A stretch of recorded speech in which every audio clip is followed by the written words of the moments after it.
Okay, nagbuntag, no? Good morning. Ato na kasukit kita binaw na atong binanang telepono no? Sa Sangguniang Panlunsod sa Iligan, ang kalambuan sa Sangguniang. Sa ngalan sa mga regular anchors na ning naong teleponon, sila si City Councilors Ariel Lagay o Emmanuel Saliday, Manny Saliday. Kining inyong alagad, no? Ang former City Information Officer sa Iligan, Melvin Happy Harry Anggot, no? Ngay kaidan karibuntaga.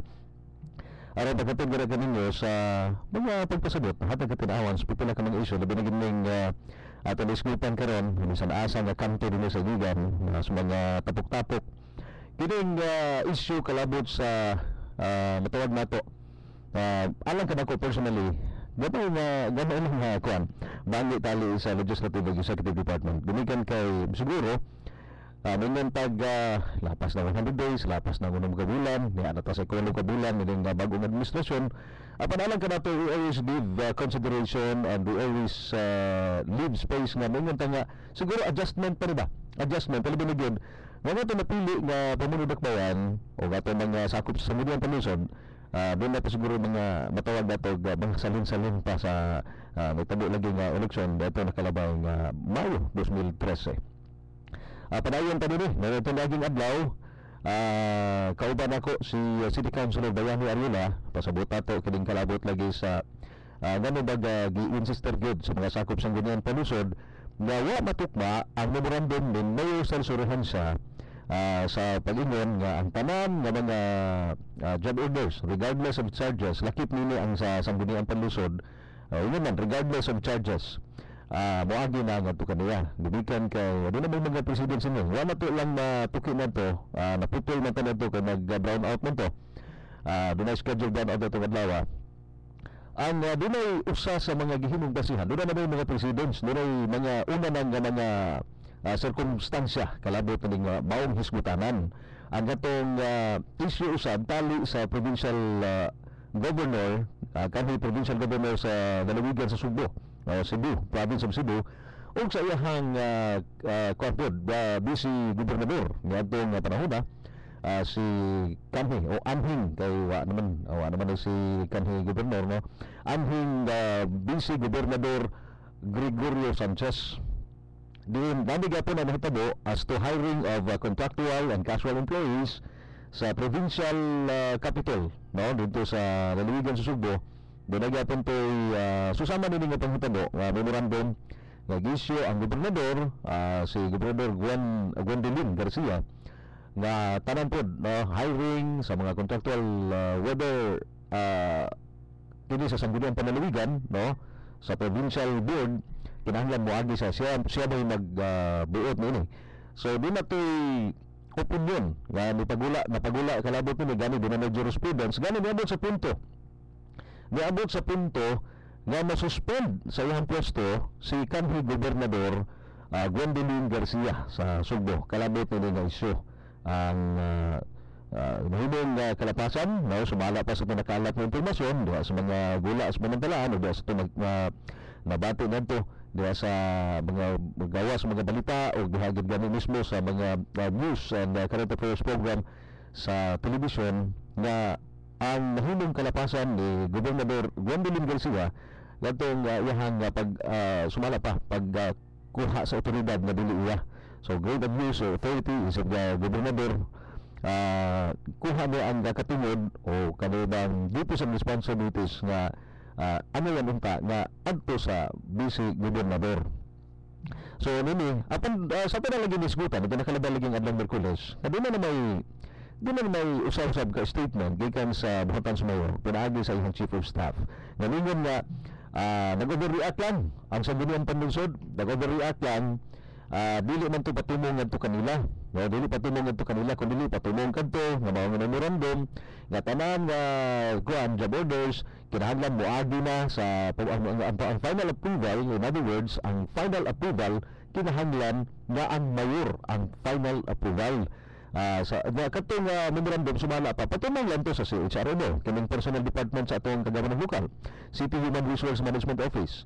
patumong ngadto sa City Accountants Office patumong ngadto sa City Treasurer's Office ug patumong ngadto sa City Budget Office way labot ang sanggunian ngadto nga maong memorandum pero may lagi Gumikan sa mga memorandum, dunay usa ka sulat nga gipadangat si City Budget Officer Marina Humanon ngadto sa kang Vice Mayor Rudy Marso nga wa nila giproseso ang mga job orders sa Sangguniang Panlungsod, wa nila giproseso ang uban nga mga vouchers, uban pa nga mga dokumentos nga kini bang mga dokumento para magpa-release sa salapi nga iya sa Sangguniang Panlungsod. Gumikan sa mga memorandum sa atong pamanunotbangan. Dunay wa maklaro nini, although ningon nga wala labot ang Sangguniang Panlungsod, but because of katong nga sulat interpretasyon sa City Budget Officer, wagid apektado gyud ang operasyon sa Sangguniang Panlungsod. Hinungdan na gipaundang una kay until kini nga issue na resolbar, lisod nga padayon patrabahoon ang mga casual employees nga gi-hire sa Sangguniang Panlungsod kung dili kini ma-resolba kini nga maong issue. So man hinungdan nga walay casual employees ang Sangguniang Panlungsod. Nagsugod ni adtong memorandum dated January 15 na gi-issue sa atong pamanunotbangan. So kini din na lamay mga matawag nato nga misunderstanding, miscommunication siguro. Ang labing mahingdanan nini once and for all, ang pinaka-shortcut nini nga maundan kini nga maong issue, kini nga maong bangi. Ang pinaka-shortcut nini mao nga ipaklaro dunay supplemental memorandum ato ning gipasupot na putol lang ta adto nakalabangan lang Miyerkules. Naginaot na dunay supplemental nga memorandum usa pa kaning kasunod nga memorandum nga ipaklaro nga kadtong memorandum gumikan lagi kay dunay balaod diha sa local government code nga ang vice mayor aduna usay katungod sa pag-hire sa iyang mga kagalingong mga casuals.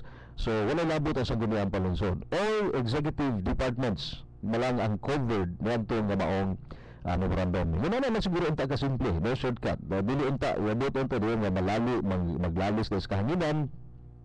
Maabot na gani sa punto karon nga do na may kaso gipasaka dito sa ombudsman. But speaking of kaso sa ombudsman, siguro makaingon ta susama bas dula na kining dula bitaw nga like say example ato lang isa ito sa example kay murag presko pa kayo ang PBA Philippine Cup no finals presko pa kayo ato lang hino example kini basketball sa basketball usahay din na bilali sa mga players no duha ka mga teams iyon nga ikaw may last stats no among dula kay ikaw may last stats mingon mo taka man lang ka nakahikap lagi ko sa bula pero ang last gud nga nakakuan nga nag-out ang bula ikaw lagi galalis adto kinsa may resolba nini referee di ba bunay rason nga dunay referee sa dula bunay ka importante ang referee sa dula ning kaso karon nga gipasaka sa mga sakop sa Sangguniang Panlungsod dili ang intensyon aron iduot ang mayor dili intensyon ngaron ang mayor kuan gyud mabilanggo ba ka sa mga silot o sanction nga hatag adto niya pero siguro may once and for all dunay batawag natong arbiter dili nagpataliwala ani ni nga kanibang hintungdan gahon siya nga may interpretar kung kinsay nasayop o kinsay insakto. Dili nagkinahanglan siguro ang landlist nga kinsay sayop o kinsay insakto nga sila ragyapon nga mga involved na directly involved nga mga sakop sa giduan sakop sa akin sa ang mayor o baka mga tigpamaba dili na siguro yung na naman napasaka naman naginaot nga sa labing galing nga panahon mahatagan kini og resolusyon no kini nga maong resolbar kini nga maong issue pinaagi sa arbiter din nga mo tan-aw mo susi mo magpagtuon sa maong mga dokumentos nga gisumiter base sa reklamo sa maong kaso ang gipasaka sa mga sakop sa Sangguniang Panlungsod. So inana siguro inana ka patawag nato inana siguro ang ganibang kasimple ang pag tuki nini nga issue nga piniligayon nga naman kung ang atong focus karon naa sa lalis kinsa insakto kinsa sayop ba pa man gumikan sa pinudliay wa na ta maka-focus ba wa na ta maka-focus nga dinhi ay gipaabot no ang pinaka-essence gid ay ang original nga katuyuan nganong nabutang ta diha sa pwesto kanato mga opisyal basig ilang ning malimtan ba ilang ning malimtan dinhi nga pinaagi nini nga programa tinguha po sa Sangguniang Panlungsod nga mapasabot ang iyang bahin daw kalabot nini alam mo na gid kining pagpasaka og kaso the intention of the members of the Sangguniang Panlungsod daw dili tanan ang pipirma sa maong reklamo doon na may duha no sa tunasayran wala sila mapirma Pero katungod din no? Katungod din nila nga dili sila mo appeal og pirma, dili sila mo appeal sa bawang reklamo. Pero ang katong mayoriya na mao'y ni pirma sa bawang reklamo, ang katuyoan kini. Dili ang katuyoan. Na at least din ay arbiter, din ay nagpataliwala kalabot ning issue, especially na itong memorandum, no? Memorandum dated January 15, 2014. Di na may economy. Actually, di na may ingon pa kanibang matawag na ito good example ani nga susama gato na nga sitwasyon. Ngayon na din tuig, December 6, nagpagula si Halandong Mayor Celso Rehencia. Nagpagula siya ang memorandum nga nagingon nga effective o sugod Enero 1, 2014, mga last year ni nga memorandum. Kinahanglan nga wala may casual or evaluate kumikan lagi sa kakulangon sa panulanan, tanawon, i-reassess pagbalik ang mga casual employees. Doon na lamay kung ang kaya rin sweldohan mo rin ipabalik, then base gapon ibase kini sa competence, no? Sa competence sa casual employee. Apan doon na ito mga reaksyon kalabot mo rin. Doon na daghan sa mga departamento nga mga casual dependents. Sangguniang Panlungsod is one example sa departamento nga casual dependent. Gumikan kay pipila lamang diha ang regular employees na pipila ka division sa upat ka nga division ang Sangguniang Panlungsod. O apalabot nini ang actually doon na mga tulo ka mga gitawag natog tulo ka mga matawag natog sa kwan ka rin sa pagdumala no, ni Vice Mayor Rudy Marso. Doon may bang una ang Office of the Presiding Officer. Ang Office of the Presiding Officer o kining diha sa mga kaning may kalabutan sa kaning sa sesyon, no. Ang Office of the Vice Mayor katong mga personal programs, no. Bulag ni Office of the Vice Mayor personal programs sa Vice Mayor, no, ni Vice Mayor Rudy Marso. O kining ang Secretariat, no, diha ang records, admin tanan. Mo siya ang tulo ka mga gitawag nato siguro matawag natog mga subdivisions diha sa Sangguniang Panlungsod. Unya kini nga maong mga nagkalain nga mga sanga diha sa Sangguniang Panlungsod nagkinahanglan pud mga casual employees kay pipila lamang pud diha ang mga regular employees nga kung sila ra po sa ligan, like sa example sa Office of the Presiding Officer, ang pag-andam sa paghikay sa mga resolusyones ug ordinansa, no, paghikay na labi na gyud kay tumong sa pagdumala karon ni Vice Mayor Rudy Marso as much as possible. Kung ano naman ugali mapasar nga resolusyon, pinakadugay na ng 5 ka adlaw available na kana nga maong resolusyon. Muna nga ang Office of the Presiding Officer man katuyuan nga gibulag na siya nga ilang focus diha gyud sa pag encode nga pag-prepare na aron paspas ba naadayon, no, kung unsa may mahimong aksyon sa Sangguniang Panlungsod, especially sa mga ordinances o mga resolutions. One good example ni nga napadali kato nahitabo ang pagbaha katong nakalabay lang Enero 13 nung duman to ninyo nga napiktuhan 16 ka mga barangay dinhi sa Dakbayan Siligan nga grabe napiktuhan nito ang barangay Maria Cristina, barangay Buruon ug uban pa nga mga kadiri sa barangay Palaon, barangay Balulawa o barangay Mahawahay. Doon na ito nangutana na to, no? Personally, nangutana na ito ninyo nga apektado mis baha, grabe na bahaan mo sa mong balay. O nagplano ko nga mo magkalamity loan ko sa Pag-ibig. Isa sa mga requirement, resolution ko mo nga declaring illegal under state of calamity. Naana ba ka na? So kung ihap ang adlaw ko nga, actually sa akong pag-ihap, ngayon ko nga, days of working day, nangutanan ko siya, number of working days, kung katong nakalabay nga session nila last Wednesday naman ito sila nakasesyon, gumikan kay, malagi, pagka Martes ato, Martes man siguro itong gabi nagbaha ng Martes na busy tanan sa pag-atiman, no, sa mga apektado ng mga residente sa Dakbayan Siligan. Maraming nga, naano ba kami available? Ihap ko nga karon is kuan pa lang, niya pa sa ika-4th day, possibly ug mga adlaw. Pero testingan na to, mga na to sa Secretariat, mga tana to sa Office of the Presiding Officer kung naandam na ba ang napirmahan na ang maong resolusyon. Pero ato ning sabton, 5 days ang gitawag natong time frame o timetable sa Sangguniang Panlungsod na maagi pa ni pirmahan pa man sa mayor. So expect po tag another day dito sa buhatan sa mayor. So siguro 6 days after. Pero sa mga nag-inquire ta, nangutana ta sa Sangguniang Panlungsod, doon natin mga contacts natin, nangutana ta, naana ba ang kopya sa resolusyon? Ang tibag, naana. Nga naman di ay matunungan nga dinalagi ng inquiry kay maglayon dito sa pag-ibig pa ato na. To na napadala na ang kopya ang sa pag-ibig og mo to. Isa ni sa matawag nato og mga reforma o mahimong epektibo diha sa iyahang pag-deliver sa iyahang angayan nga trabahoon alang kini sa padugang kasayon usab sa pagtrabaho ug pag-serve sa katawhan dinhi sa dakbayan siligan. Ug ang naa diha sa Office of the Presiding Officer actually 90% no sa mga empleyado na sa Office of the Presiding Officer mga casual employees. O doon sila karon ang wala na kay ginikad kay bulat pa nga na-resolve kini nga mga isyu ay na sila pabalikon.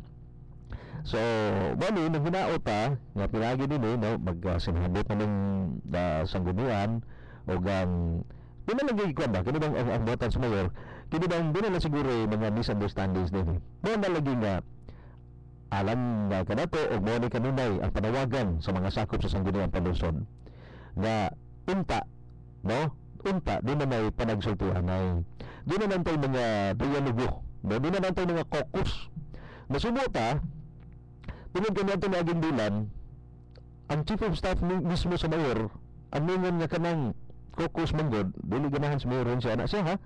We do not know if it really came from the mayor. Sorry lang kayo, brag, alam ka na ito ba, brag, unsa man nga klase sa panabot, no? Mingon ba nga, dili gusto, dili agreeable, dili iyon ang mayor, no? Doon ako may executive legislative caucus, tungod lagi, sumala pa, kay pamilitika raman ng caucus. Minunda na ng dialog, labi lagi din ay konflikto. Asa ba na, sa unsa nga paagi? Mo unsa paagi kini maresolba kini nga mga konflikt kini nga bangi karon bangalugo lang panagsulti anay dili magliba ka anay dili magbinakbakay sa radyo nga dito speakers makmakan si Lorenza sa pikas pod makmakan ang mga sakop sa ganoang panlusod kanda mga one-sided discussions of the issue. So kini manungdan nga dunay dialogue ug gani ang atong kanhi mayor Lawrence Gitz Cruz dahil tumaging adlaw pagawa sa pamahayag ingon siya nga what's important nowadays is kining issue tali sa konflikto sa executive ug legislative department. Ang importante karon is ang dialogue dialogue nga dili na magkomentahay na naman ng kaso napasaka naman dili na magkomentahay og kinsay nasayop kinsay insakto dili pasagdi na lang tong kaso di na may ahensya na nga magsilbing arbiter no. So pasagdahan na lang to ini karon mag-dialogue. Ang dialogue is what's next. Na naman sa amin higlan sana sa tasay lang sana wala pa na to sa desisyon what's next so ang na to nga kuan ang na to nga buhaton no aron mahatag nato ang serbisyo nga gilauman sa katawhan ganin nato. So apa gani tungod dinhi do na pud tay programa dos speakers na dinay usa nga nag-comment actually membro sa Persons with Disabilities PWD na nagingon siya nga doon na sila gihanyo sa atong kagamanang lokal sa mga sakop sa Ginapolo sa sa mayor sa PWD sector o hangtod kuno karon sumala pa niya pag dito kalan po siya sumala pa niya hangtod karon wag yung aksyon ni sir ang mas mabati na nimo pirmi sa radyo noon kining ilahang bangi mo pirmi mabati nimo. So muni hinaot ta nga kining dialogo no mapadayon ni mo nang do naman tuligingon nga wa ako mismo no sa atong nasayran nahimadi nato ni si Vice Mayor de Marso nga dismayado kay siya diya sa usa ka radio interview nga sumala pa si Acting City Administrator Dexter Ray Sumao ningon nga wa may resolusyon ang sangguniang panlusod di na tinuod ganun may resolusyon ang mga sakop sa sangguniang panlusod nga nanawagan og caucus. Ako mismo no ato maning gid dako katag respeto ni Atty. Sumao atong Acting City Administrator kita mismo na kining inyong alagad karon nagtingog karon sa kahanginan kita mismo ang nakadungog og nakasaksi sa dihang biduso og resolusyon og aprobahan sa mga sakop sa sangguniang panlungsod ang panawagan nga adunay mahitabo nga caucus tali sa ehekutibo og legislative department. Gani doon natin usa ka resolusyon doon panawagan usa nasundan paglaon kay wa gyud mahitabo o doon natin hangyo nga diha sa pag-deliberate sa budget sa kining budget na to 2014 hinaot na dinay ang mga sakop sa gunang panlungsod nag-expect na ang mayor mo lingkod kauban ng mga sakop sa Gudyan Lungsod para iset ang kuan ba diri mga areas do mga clarifications sa story proposed budget kay ang pag-andam ng budget magikan man magsumikad man gikan sa matag departamento na isumiter ngadto sa mayor, no? Pinagi sa local finance committee. O ang mayor daoy pinaagi sa iyang kuan komunikasyon iya nag-iendorso aron ma-deliberate o pasar sa Sangguniang Panlungsod before niya pirmahan o i-transmit na sa DBM ang budget. Pero wag mo tabo nga ang mayor nilingkod kauban sa mga sakop sa Sangguniang Panlungsod instead ni tumaw ang lalis na noon ang lalis nga ganun gamay ra ang intelligence fund, no? Dito wala bang good wala nang nilingkod, wala magsabot, no? Wala mapasabot ang Sangguniang Panlungsod na ay iyang rason ganong ingonana lang ang gihatag ng intelligence fund tungod kay dunay memorandum circular o kamanduan ang COA o ang DILG nga basihan sa intelligence fund. So wala dunay mga ni ang may tabo instead nga manglingkod magtuki na sa usa ka round table discussion usa ka focused group discussion ba kalabot sa bawang issue ang nahitabo tuan na naglilibakay sa kahanginan. Sa kahanginan na naglilibakay nga kada siya babag na siya, gibabagan, gidaog-daog ang mayor kay gidagaan nagdamay ra kaayo ng intelligence fund. Nga pa mabasa nga something nga sa Sangguniang Panlungsod na ay rason kung ano na ingonala na kagamay ang nahatag ng intelligence fund. Tungod lagi kay dinay guidelines na kung gusto sa mayor nga dako ang iyang intelligence fund dapat masunod tong mga guidelines ang mga preceding, no? Mga preceding unta nga mga events na kwanto sama pananglit sa pag-organisa sa Ligan City Peace and Order Council nga ang Ligan City Peace and Order Council may endorso mga plans sa programs and projects na alang sa kausay kalinaw na dito doon ay certain percentage na basihan na mauna siya ang intelligence fund sa mayor. Gani kining issue sa intelligence fund isa ni sa hinong rason karon usa sa mahinong ingon ta kining intelligence fund diha ang usa sa mga kaso nga gipasaka dato kan Mayor Celso Ronsa kining issue sa intelligence fund. So ni ang caucus bilang nga kita personally kining panawagan nga caucus I think wako masayod nini tulo na ni ang ikatulo ka resolution katunhang di na pa word nga gigamit nga on bended knees first time ko nakadungog sa kasaysayan sa Sangguniang Panlungsod kita sukad na tigtambong suka atong adto nga kuan pa lang ta, no? Kawami pa tanin nga maong sugihan. Kaniadto nakadungog na tanin kaning nag-monitor na tanin mga kuan, nag-monitor na tanin mga session, no, sa City Council nato. Kaniadto ba ni? Panahon pa ni former Mayor Alijo Yanes, then sunod si former Mayor Franklin Piano. Wagi ko kadungog nga dinay usa ka resolution nga dinay ngon ana nga linya ba nga on bended knees nga naghangyo na gid ba sa Binisaya pa lihod dami sa imong nilihod dami nga kanimo sa imong tubangan nga in town magkukus na ta dili na ta dilibakay di as kahanginan dili na ta magamit ang mga komentarista nga daoton binautay sa duha ka mga departamento kun dili lingkod diha ma-discuss mo na siya sa round table discussion ba. Kana bang sa paagi nga magkabinuluay sa hunahuna direkta dili iagi og lain nga mga channel, no, wagi mga lain nga mga channel ayon dali ang pagsinabtanay ang mayor makapasabot sa iyang punto sa iyang gusto nga mahitabo sa direksyon iyang direksyon alang sa kalambuan sa syudad nga nanginahanglan sa suporta sa Sangguniang Panlungsod. Una kung dunay mga guidelines nga dili usab medyo dili siya consistent, no, ang maong daruganan sa mayor kagustuhan sa mayor dili consistent sa mga guidelines ang Sangguniang Panlungsod isip mga magbabalaod labi na gid sa mga sakop sa Sangguniang Panlungsod na may mga abogado diha upat siguro na di ba o upat ni sila kaya sila mismo makapasabot po mayor medyo kinahanglan sunod na ito mga guidelines, no, dunay mga pamaagi siguro nga kanang imong gusto kana bang magtagbos na nga ba win-win situation magtagbos na nga doon mga pamaagi nga kanang imong kagustuhan ato nang ma-satisfy pero ato sa ning isunod nga mga guidelines unto dili pa nabutang sa nanganin na madaot man sad kami pinaagi na sa dialogo pinaagi na sa caucus so banundanon ang caucus Unya, nani karon, no? Nani nga sitwasyon karon, gumikan lagi kay walay dialogue. No, walay dialogue, walay caucus, walay meeting. Unsa na to pagtuhog sa bangat sa tinuod nga problema? Unsa na to pagpasabot? Sama ba nasulod sa kapanimalay? No, sa sulod sa kapanimalay. Kung doon na may problema sulod sa panimalay, especially maganda lang sa bana ug asawa, until nga magkasabot na sila, no? Doon ang mga problema.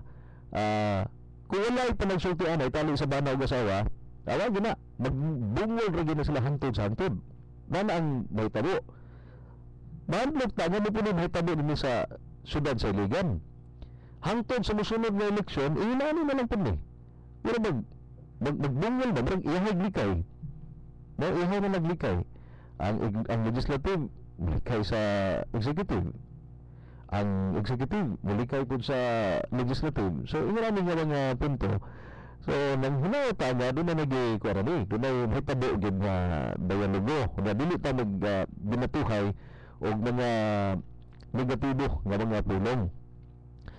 Doon na gano'y kwan. Isa sa mga nagbinatuhay nga nasubo kayo tapo doon well, sa isgutanan sa ghost casuals, no? Ghost casual employees sa Sangguniang Panlunsod. Iba, siguro ang nini nga, kung ang intensyon man sa mayor, pinaagi sa January 15, 2014 nga memorandum is ang pag-undang kung di naman ugaling, doon na may allegation, doon may mga ghost employees na napipila ka mga konsyal nga sumala pa, doon ay mga ghost employees diha, ay pa-investigate na. Ang procedure, dili ingon nga basta na lang daw yung ingon na nga malapas po ng balaod, doon na lagi ni presidents na kahisgot na kong presidents ganyan nga pati ang katungod kaya sa vice mayor ligsan. O na, kalabot lagi ni nisyo sa ghost casual employees. Ang subo nini, bato ang aligasyon ngadto sa Sangguniang Panlunsod nga ghost casual employees. So dito days after pipila lang kadlaw nila bay nigawas ang taho na mismo po diay sa buhatan sa mayor doon na po i-employ diha o sa ka full-time student sa usa sa mga pribadong tunghaan sa kolehiyo dinhi sa Dakbayan sa Iligan nga sigon tagani sa nasayran nga kini nga full-time student dako po gidawat nga suhol kay dunay koneksyon diya sulod mismo sa buhatan sa mayor. So ito sa alang kanato managingan lagi mga pointing fingers sa Sangguniang Panlunsod nga dito di na po kuanpod di na po susama nga sitwasyon diha sa City Mayor's Office. Pasalamat ano yun mag-statement ang atong pamunudak bayan ito nakalabang ng Lunes nga dingon siya nga iya nang paundangon ang maong empleyado nga estudyante o na ipauli niya ang suldo. Well, pasalamat ang ana sa action. Kung doon naman galing mga dito sa Legislative Department nga doon na po mga kuhan diha ipagbutang sa payroll nga agad aktual na katrabaho, hopefully makuruan na sa labing gali panahon kung doon naman. Pero ang gawin sa atong pamunudakbayan Mayor Celso Rehencia was an indirect admission na doon na po di agad doon na gina ghost employee sa Mayor's Office. Pero well, kini nga mga allegation mayang intensyon sa atong mayor siguro sa uban pa nga mga nanglabay nga mga insidente nga nahug nga dunay wa pagkasanabtanay sa duha ka mga departamento. Siguro lang po ang intensyon sa mayor wala mapasabot og tarong ato sa Sanggunian. Ang Sanggunian of course kung man mapasabot wa po sila kasabot. So ang ilahang gibarugan lang po dunay guidelines, dunay angayan nga mga proseso nga angay pagasundon, tunay mga kamanduan sa balaod nga angay nga i-comply, angay nga mo-abide ang executive department. Wala may pasabot kay mayor, siya na lang gitanan ang magbuot. So wala lagi ni gyapon magka sinabtanay. And again, it goes back to the issue of really having a caucus, hold caucuses, mga panagtagbo, no, kalabot ni mga nagunang issue nga lagi karon bandi tali sa Sanggunian o sa buhatan sa mayor. Ang intensyon ni maong tulumanon dili aron nga mibalos o batikos batok sa mayor. Kundi ang intensyon ni maong tulumanon ang pagpasabot, no, pagpasabot sa katawhan sa unsa man gid ay unsa man gid katuyoan sa Sangguniang Panlunsod. Ug pagpasabot ni mga nagunang issue karon nga ang sagutan palusod mong babag sa mayor, labad sa mayor, maggidaog-daog ang mayor, nga kining tanan alang ka na to, dili pa mo to nga ang intensyon lamang para pagdaog-daog, hindi ka lagi kay papolitika. Alang ka na to, kini lang din ay mga kung lang ba, karabang tungod kay walay komunikasyon, wala nga wala magasanadot. So manay intensyon ni mga tulumanan naton ta nga pinagi channel naman sa radyo ang communication, hopefully nga na channel pa din mapaabot na to sa mga hintungdan nga opisyal, labi na sa ato ang executive department, unsa gid ay unsa gid ay sa katawhan sa Dakbayan Siligan, unsa gid ay ang gibarugan no sa mga sakop sa gudang palusod sa atong city council kalabot nining mga nagunang issue karon. Kining issue sa ghost casual employees kanang walay casual karon, katong memorandum nga anong magpasaka og kaso ug uban pa nga mga hisgutanan kalang bigit nini. Okay, so wala man tayo oras, no? Siguro sa ugma pohon si balik na ang atong regularan ko si Councilor Ariel Anghay, no? Nila nga to ang programa pili sa DXIC 711 kHz. Salamat, Mike Buntag, Mike Iligan.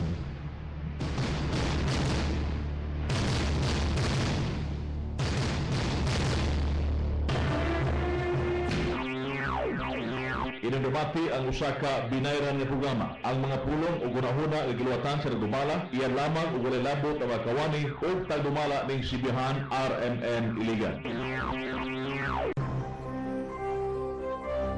Ito ang DXIC 711 sa Iligan, numero 1. Tatak RMN.